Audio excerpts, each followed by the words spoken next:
welcome to another tutorial of the Solution Journals. Today we will learn how to clear the Twitter app cache.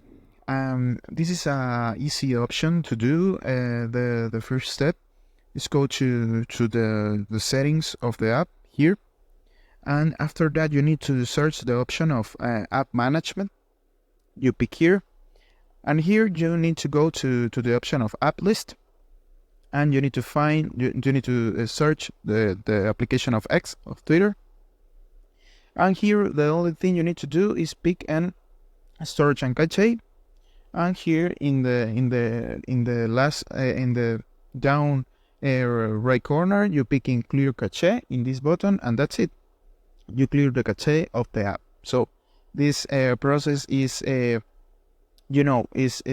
useful because maybe in some problems of the app or of glitches can resolve when you delete the cache of the app.